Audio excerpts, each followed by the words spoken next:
दोस्तों स्वागत है आपका पार्ट 3 में।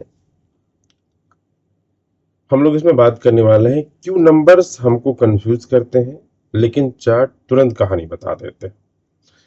मैं चाहता हूं कि आप एक पल के लिए ट्रेडिंग को भूल जाएं, इंडिकेटर्स को भूल जाएं, कैंडलस्टिक को भूल जाएं, सपोर्ट और रेजिस्टेंस को भी भूल जाएं। बस एक सवाल याद रखिए कि मैं आपके सामने 500 नंबर रख दे रहा हूं, तो क्या आप इसमें से कोई मीनिंग निकाल पाएंगे? शायद नहीं, मैं भी नहीं निकाल पाऊंगा।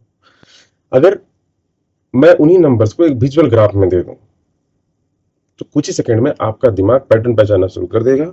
ऐसा क्यों होता है और इसका ट्रेडिंग से क्या संबंध है? यहीं से टेक्निकल एनालिसिस शुरू होती है दोस्तों। ये टेक्निकल एनालिसिस का फाउंडेशन है कि हम चार्ट ही क्यों देखते हैं पहले। तो चलिए एक छोटा सा एक्सपेरिमेंट करते हैं। मान लीजिए आपको एचडीएफसी बैंक पिछले एक साल में क्लोजिंग प्राइस जो है 1425, 1432, 1418, 1455, 1478, 1462, 1490, 1500 इस तरह की है, और ऐसे ही 250 ट्रेडिंग सेशन का पूरा डेटा है आपके पास। तो मैं आपसे पूछूं कि क्या यह स्टॉक बुलिश है या बेरिश या साइडवेज है, तो क्या आप तुरंत जवाब दे पाएंगे? नहीं, क्योंकि डेटा तो मौजूद है लेकिन क्लियरिटी मौजूद नहीं। अब मैं उसी को एक चार्ट में बता देता हूँ, एक साधारण सा लाइन चार्ट। तो मैं फिर सवाल पूछता हूँ, आपका व्यूज क्या है?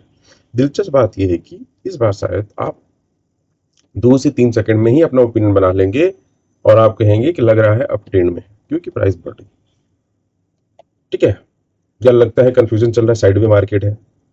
तो डेटा वही है, कुछ भी बदला नहीं। फिर अचानक क्लियरिटी कहां से आ गई?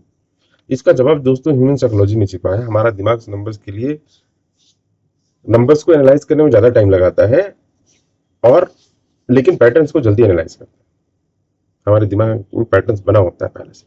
हजारों साल पहले जब इंसान जंगल में रहता था, उसे सर्वाइवल के लिए इसी पैटर्न्स को पहचानने पड़ते थे। झाड़ियों में हलचल, जानवरों के पद चिन्ह, मौसम में बदलाव है, खतरे का संकेत। हमारा ब्रेन इवोल्यूशनरी लेवल पे पैटर्न डिटेक्शन मशीन है, और यही कारण है जब आप चार्ट देखते हैं तो आपका ब्रेन तुरंत कनेक्शन करना शुरू कर देता है। ठीक है, और इसीलिए हम लोग टेक्निकल इंडिकेटर के पीछे भागते भी। अब यहाँ एक महत्वपूर्ण बात को समझिए, ट्रेडिंग में हम वास्तव में नंबर्स को एनालाइज नहीं करते, हम बिहेवियर को एनालाइज करते हैं, और बिहेवियर हमेशा पैटर्न छोड़ता है। और यही कारण है कि चार्ट्स इतने शक्तिशाली हैं। वे डाटा को स्टोरी में बदलते हैं, वे डेटा को ट्रेंड रूप में दिखाते हैं कि मार्केट किस तरह का ट्रेंड में है। अब मैं आपसे एक सवाल पूछना चाहता हूं, अगर किसी स्टॉक का प्राइस पिछले 6 महीनों से लगातार ऊपर जा रहा हो तो आपको क्या लगेगा? बायर्स स्ट्रांग है, सही। लेकिन ये आपने कैसे समझा? क्या हर दिन आप प्राइस कैलकुलेट किया? नहीं। क्या आपने एक्सेल में फॉर्मूला लगाया? नहीं। आपने पैटर्न देखा, प्राइस देखा, बस, और आपका ब्रेन तुरंत निष्कर्ष पे पहुंच गया। यही विजुअलाइजेशन की ताकत है दोस्तों, यही चार्ट का फायदा है। अब यहां से एक चीज होती है जो अधिकांश ट्रेडर समझ नहीं पाते। वे सोचते हैं कि चार्ट सिर्फ डेटा दिखा रहा है। नहीं, ऐसा नहीं है। वास्तव में चार्ट डेटा नहीं दिखा रहा, चार्ट रिलेशनशिप दिखा रहा है। यह बहुत बड़ा अंतर है। आज प्राइस 1500 का है, कल 1510 का था, परसों 1490 का था। तो चार्ट कहता है कि देखो, यहाँ मोमेंटम बढ़ रहा है, बायर्स स्ट्रांग हो रहे हैं, ट्रेंड कमजोर पड़ रहा है, यहाँ मार्केट रुक रही है, और यही इंफॉर्मेशन ट्रेडिंग डिसीजन को जन्म देती है। और एक दिलचस्प बात आपने नोटिस किया होगा, कभी कभी स्टॉक को चार्ट देखकर तुरंत अच्छा फील होता है, और किसी को चार्ट देखकर इसमें कुछ तो गड़बड़ है। क्यों? क्योंकि आपका ब्रेन बिना बोले स्ट्रक्चर पढ़ रहा होता है, कॉन्शियस लेवल पर नहीं, सब कॉन्शियस लेवल। अब यही कारण है कि एक्सपीरियंस ट्रेडर कई बार चार्ट देखकर तुरंत समझ जाते हैं कि मार्केट हेल्दी है या नहीं, और इस हिसाब से ट्रेड लेते हैं और प्रॉफिट कमाते हैं। मैं आपको एक प्रोफेशनल सीक्रेट बताता हूँ। प्रोफेशनल ट्रेडर प्राइस नहीं देखते, वे प्राइस स्ट्रक्चर देखते हैं। फर्क समझिए, एवरेज ट्रेडर देखता है स्टॉक 1000 का है, प्रोफेशनल ट्रेडर देखते हैं स्टॉक हायर है बना रहा है, हायर लो बना रहा है, मोमेंटम बढ़ रहा है, बाइंग प्रेशर बना हुआ है। मतलब एक व्यक्ति नंबर देख रहा है, दूसरा व्यक्ति स्टोरी पढ़ रहा है। तो वही स्टोरी पढ़ना, प्राइस के पीछे की स्टोरी पढ़ना ही जो है ट्रेडिंग की असली शुरुआत है दोस्तों। इंडिकेटर सीख लेना ट्रेडिंग की असली शुरुआत नहीं।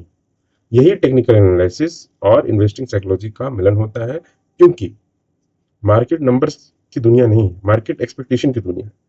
मार्केट में फियर होता है, मार्केट में ग्रीड होता है, और ये सारी चीजें चार्ट पर दिखाई देती है। अब शायद आप सोच रहे होंगे, अगर चार्ट इतने पावरफुल है तो चार्ट देखकर फ्यूचर प्रिडिक्ट किया जा सकता है। बहुत अच्छा सवाल है दोस्तों, लेकिन इसका जवाब नहीं है, कम से कम उस तरीके से नहीं सोचा जा सकता जैसे लोग अधिकांश सोचते हैं। टेक्निकल एनालिसिस का उद्देश्य फ्यूचर प्रिडिक्ट करना है ही नहीं। टेक्निकल एनालिसिस का उद्देश्य प्रोबेबिलिटी को समझना, और यह बहुत बड़ा अंतर होता है कि हम फ्यूचर प्रिडिक्ट करें और प्रोबेबिलिटी को समझें, और जहां प्रोबेबिलिटी ज्यादा हो उस तरफ ट्रेड में। प्रोफेशनल ट्रेडर फ्यूचर प्रिडिक्ट नहीं करता दोस्तों, प्रोफेशनल ट्रेडर प्रोबेबिलिटी मैनेज करता है, वो प्रोबेबिलिटी मैनेजर होता है। ठीक है, वह कभी नहीं कोई सोच समझ सकता या कभी नहीं कोई इंडिकेटर बताता, कभी प्राइस भी कभी नहीं बताती कि मार्केट ऊपर जाएगी या नीचे आएगी। वह कहता है जो एविडेंस मुझे दिख रहा है प्राइस पे, उसके आधार पर ऊपर जाने की संभावना, प्रोबेबिलिटी ज्यादा है। और दोस्तों यही प्रोफेशनल माइंडसेट है, प्रोबेबिलिटी वाली। इस पे एक बहुत अच्छी बुक लिखी हुई है मार्क डुगलस ने, ट्रेडिंग इन द जोन। आपको प्रोबेबिलिटी में सोचना चाहिए, अगर आप ट्रेडर हैं तो आपको प्रोबेबिलिटी आनी चाहिए। और एक महत्वपूर्ण कॉन्सेप्ट, अगर आप किसी चार्ट को देखते हैं तो वास्तव में आप तीन चीज पढ़ रहे होते हैं। पहली डायरेक्शन, मार्केट किस दिशा में जा रही है। दूसरी स्ट्रेंथ, मूव कितना मजबूत है। तीसरा इंटेंट, क्या बायर्स वास्तव में सीरियस है या सेलर्स वास्तव में सीरियस है या सिर्फ टेम्पररी मूव। इन तीनों का सवाल का जवाब एक अच्छे चार्ट से मिलने लगता है। लेकिन अभी भी एक बड़ी समस्या है, लाइन चार्ट हमें डायरेक्शन तो दिखा देती है, ट्रेंड भी दिखा देती है, लेकिन एक महत्वपूर्ण छिपा लेती है कि मार्केट के अंदर छिपी हुई असली लड़ाई। ठीक है, दिन भर बायर्स और सेलर के बीच क्या हुआ यह लाइन चार्ट नहीं बताता, और यहीं से शुरू होती है दोस्तों कैंडलस्टिक रेवोल्यूशन। कल्पना कीजिए, एक स्टॉक 100 रुपीज पे क्लोज हुआ और अगले दिन 103 पर क्लोज हुआ। लाइन चार्ट किया, प्राइस बड़ी बुलिश, लेकिन अगर उसी दिन प्राइस 100 तक गई, 110 तक गई थी, लेकिन फिर 103 पर वापस आ गई, तो अब कहानी पूरी तरह बदल जाती है। अब यहाँ बायर्स की जीत नहीं, सेलर्स की ताकत दिख रही है। इसीलिए दोस्तों लाइन चार्ट कहानी तो बताती है, लेकिन पूरी कहानी नहीं बताती। लाइन चार्ट सिर्फ ओपनिंग और क्लोजिंग की कहानी बताती है।